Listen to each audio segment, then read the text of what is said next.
পড়ানোওয়ালা YouTube চ্যানেলের পক্ষ থেকে সবাইকে অসংখ্য ধন্যবাদ। আশা করি তোমরা সবাই ভালো আছো এবং ভালো করে ইন্টারভিউ যে প্রিপারেশন নিচ্ছ আর ক্লাসগুলো ভালো করে দেখছো, ঠিক আছে। আজকে আমরা আলোচনা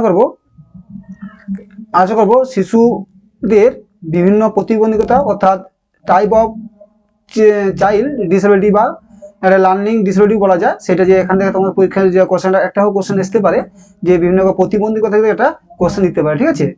দেখো, শিশুদের প্রতিবন্ধকে কয়টি ভাগ করা যায় এবং তাদের বিভিন্ন ডিটেলসে আমরা আলোচনা করবো, ঠিক আছে। তোমাদের পরীক্ষা জিজ্ঞাসা করবে যে লার্নিং ডিসেবিলিটি কাকে বলে, এগুলো জিজ্ঞেস করবে না, বরং জিজ্ঞেস করবে কোনটার ফলে কোন লার্নিং ডিসেবিলিটি ফলে কোনটা হয়, ঠিক আছে। ইংলিশে বলা হয় ডিসগ্রাফিয়া ডিসক্যালকুলিয়া যে আছে সেটা কোনটাকে কিসের সঙ্গে তুলনা করা হয়, ঠিক আছে। তাহলে লার্নিং ডিসেবিলিটিকে আমরা যে ভাগ করতে পারি তোমার 5 ভাগে 6 ভাগ দিই। প্রথম আছে, দেখো যে ভাগে প্রথম ভাগ আছে দৃষ্টি প্রতিবন্ধকতা বা ভিজুয়াল ইম্পেয়ারমেন্ট, ঠিক আছে। দৃষ্টি প্রতিবন্ধকতা বা ভিজুয়াল ইম্পেয়ারমেন্ট, এটা কি আছে, দৃষ্টি প্রতিবন্ধক বুঝতে আছে যারা চোখে দেখতে পায় না, কম দেখি। এতে কি আছে, অন্ধত্ব বা কম দৃষ্টি, ব্লাইন্ডনেস ও লো ভিশন এতে অন্তর্গত।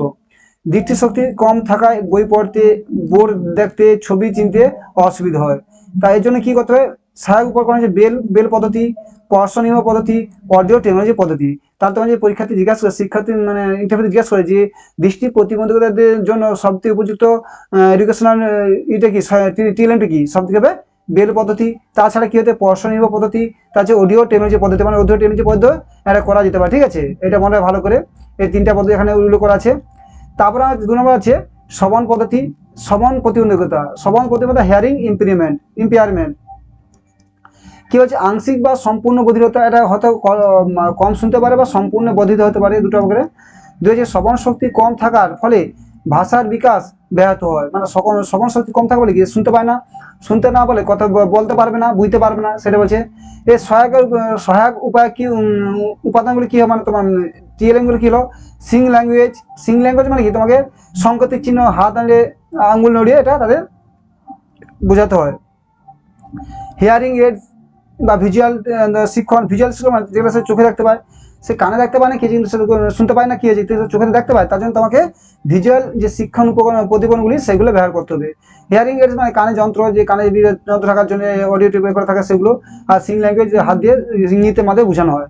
তার দুটো হলো তাহলে শ্রবণ প্রতিবন্ধিত বা হিয়ারিং ইম্পেয়ারমেন্ট। তোমার এগুলো পরীক্ষা আসবে না, তখন পরীক্ষা যে তোমার জিজ্ঞাসা করতে পারে শ্রবণ প্রতিবন্ধিতা একজন ছাত্রকে তুমি কি টিএলএম ইউজ করবে, ঠিক আছে। তোমার যখন যে সিং ল্যাঙ্গুয়েজ বা হিয়ারিং এডস ভিজুয়াল তোমার টিএলএমগুলি আমি ব্যবহার করবো, ঠিক আছে। এভাবে একটা কোশ্চেন আছে। তা হচ্ছে বাক ও ভাষা প্রতিবন্ধকতা, স্পিচ অ্যান্ড ল্যাঙ্গুয়েজ ডিসঅর্ডার, কি বলছে, তোতলামি, জড়ানো, সঠিক শব্দে উচ্চারণ সমস্যা ইত্যাদি হচ্ছে এর আন্ডারে অন্তর্গত।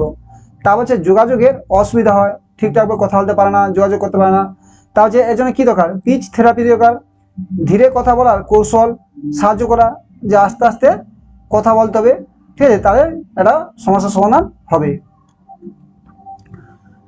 4 নম্বর হচ্ছে শারীরিক প্রতিবন্ধকতা বা লোকোমোটর বা ফিজিক্যাল ডিসএবিলিটি।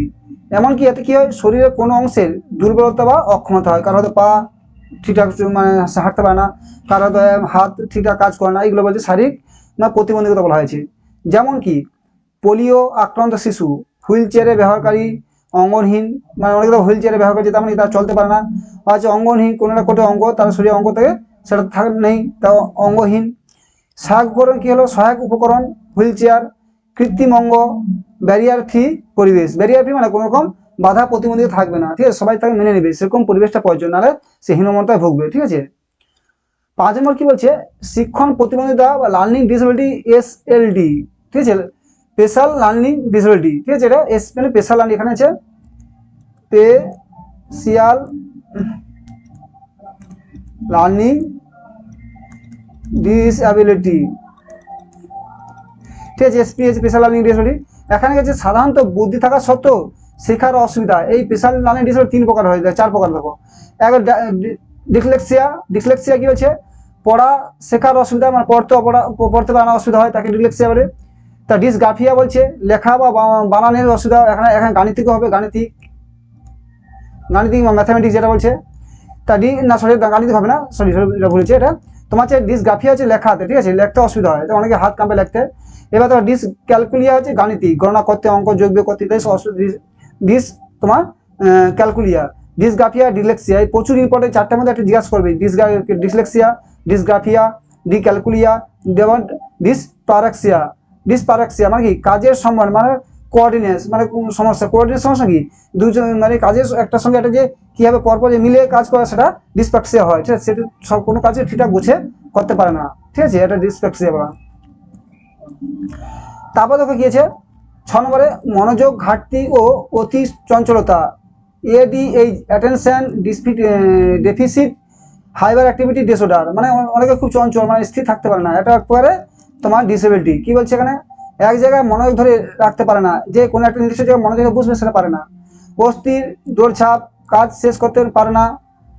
বলি ছোট ছোট ধাপে ধাপে কাজ শেখানো, ইতিবাচক পরিণত, মানে যারা AD attention deficit hyperactivity disorder থাকে, তারা কি হয়, তারা কি অনেক চঞ্চল হয়, তারা কোনো কাজ ঠিকঠাক করতে পারে না এবং কোনো স্থির বসতে পারে না। একটা পরীক্ষা জিজ্ঞাসা করতে বলে এই পুরো নাম কি, এটা হবে attention deficit hyperactivity disorder, এটা ভালো মনে রাখবে। তারপর কি বলছে দেখো, সাধারণত গেছে অটিজম স্পেকট্রাম ডিসঅর্ডার, এএসডি বলছে অটিজম স্পেকট্রাম ডিসঅর্ডার। তাদের হচ্ছে সামাজিক যোগাযোগ অসুবিধা, অনেকে অটিজম মানে তোমার মানে আমার সঙ্গে কারোর সঙ্গে মিশতে পারে না, চোখ রেখে কথা বলতে না পারা, একই কাজ বারবার করে নতুন পরিবেশ মানিয়ে নিতে অসুবিধা, একই কাজ বারবার করার ফলে কোনো নতুন পরিবেশে মানিয়ে নিতে অসুবিধা হয়। সহায়ক উপকরণ কি হলো, ভিজুয়াল শিক্ষণ, খেলার মাধ্যমে শিক্ষা, সামাজিক কৌশল শিক্ষণ, মানে এরা মেসকে এই যে এডিএইচ মানে অটিজম স্পেকট্রাম ডিসঅর্ডার, এরা সবসময় একা থাকে, এরা সমাজের সবার সাথে মিশতে পারে না, ঠিক আছে? নিজেকে সবসময় একটা দিকে লুকিয়ে রাখে, ঠিক আছে? এটা বলছে এখানে। তারপর 8 নম্বর হচ্ছে মানসিক প্রতিবন্ধকতা, ইন্টেলেকচুয়াল ডিসেবিলিটি। ইন্টেলেকচুয়াল ডিসেবিলিটি বলছে আইকিউ কত নিচে হবে, 70-এর নিচে হতে হবে, ঠিক আছে? 70 নিচে। শিক্ষণ ক্ষমতা, ধীর গতি, দৈনন্দিন কাজকর্মে সাহায্যের প্রয়োজন হয়, দৈনন্দিন কাজকর্মে সাহায্যের প্রয়োজন, মানে যে কোনো কাজটা ঠিকঠাক করতে পারে না, কারো সাহায্যের প্রয়োজন হয়। সহায়ক জীবন দক্ষতা, ভিত্তি স্কিল, মানে লাইফ স্কিল দিতে হবে, ঠিক আছে? যারা মানসিক প্রতিবন্ধকতা আছে। তার 9 নম্বর কি আছে, আবেগীয় বা আচরণগত প্রতিবন্ধকতা, ইমোশনাল বা বিহেভিয়ারাল ডিসঅর্ডার। এটা কেমন বলছে, আচরণের আক্রমণাত্মক, রাগী বা একেবারে ভীরু, অনেকে থাকে না খুব রাগী হয়ে যায়, কথা রেগে যায় বা আক্রমণাত্মক হয়ে যায়, আবার কেউ চুপচাপ থাকে, আবার খুব রাগীও হয়। এই যে বলছে আবেগীয় এবং আচরণগত প্রতিবন্ধকতা। বিষণ্ণতা, উদ্বেগ, মুড ডিসঅর্ডার ইত্যাদি, মানে বিষণ্ণতা, সবসময় সে দুঃখী থাকে এবং উদ্বেগ থাকে, কোনোটা সে উদ্বেগ চিন্তন হয়ে পড়ে, এবং তার মানে মুড ডিসঅর্ডার মানে কি সবসময় তার এক মুড থাকে না, হঠাৎ করে চেঞ্জ হয়ে যায়, তাকে মুড ডিসঅর্ডার বলা হয়। সহায়ক বল কি আছে, কাউন্সিলিং করাতে হবে ভালো দিক থেকে, কাউন্সিলর থেকে। ইতিবাচক পরিবেশ, মানসিক সমর্থন দিতে হবে। 10 আছে বহুগুণের প্রতিবন্ধিতা, মাল্টিপল ডিসঅর্ডার, মানে কি একাধিক প্রতিবন্ধিতা একসাথে, যেমন কি দৃষ্টি প্রতিবন্ধিতা এবং শারীরিক প্রতিবন্ধিতা, যা কারোর মধ্যে যখন একসঙ্গে অনেকগুলো প্রতিবন্ধী দেখা যায় তাকে মাল্টিপল ডিসঅর্ডার বলা হয়। তারপর কি আছে দেখো, 1 নম্বর কি আছে, মেধাবী চাইল্ড মানে গিফটেড চিলড্রেন, এতে কি অসাধারণ প্রতিভা, স্মৃতিশক্তি বা সৃজনশীলতা, তাদের জন্য উন্নত চ্যালেঞ্জিং কারিকুলাম দরকার। এরাও একবার দেখো, যারা গিফটেড চান তারা একবার ডিসঅর্ডারে পড়ে যায়, কেন? তাদের যে একটা গতানুগত ক্লাসরুমের মধ্যে তাদের সাথে মানিয়ে নিতে পারে না, কারণ তাদের জন্য উন্নত ক্লাসরুম প্রয়োজন হয় এবং সেখানে তাদের ব্রেনের সংখ্যাটা বেশি হয় গিফটেড চিলড্রেনদের। এবার তো পরীক্ষার জন্য কি সংক্ষেপে একটু ভালো করে পরীক্ষার জন্য সংক্ষেপে মনে রাখা, দৃষ্টি প্রতিবন্ধকতা, ব্লাইন্ডনেস, লো ভিশন, শ্রবণ প্রতিবন্ধকতা, হিয়ারিং ইমপ্লিমেন্ট, ভাষা বা স্পিচ ডিসঅর্ডার, শারীরিক মানে লোকোমেটিক ডিসঅর্ডার, এসএলডি, এটা ডিসলেক্সিয়া, ডিসগ্রাফিয়া, ডিসক্যালকুলিয়া, ডিসপ্যাক্সিয়া, এটা মানে ভালো করে মনে রাখবে, ঠিক আছে? এডিএইচডি, একাগ্রতা সমস্যা, অটিজম, সামাজিক যোগাযোগের সমস্যা, ইন্টেলেকচুয়াল ডিসঅর্ডার, আইকিউ কম, তাই ইমোশনাল ডিসঅর্ডার, আচরণ আবেগের সমস্যা, এবং মাল্টিপল ডিসঅর্ডার, একাধিক সমস্যা সমস্যা একসাথে। মাল্টিপল ডিসঅর্ডার মানে একজনের মধ্যে একাধিক সমস্যা থাকবে, ঠিক আছে? তাকে মাল্টিপল ডিসঅর্ডার বলে।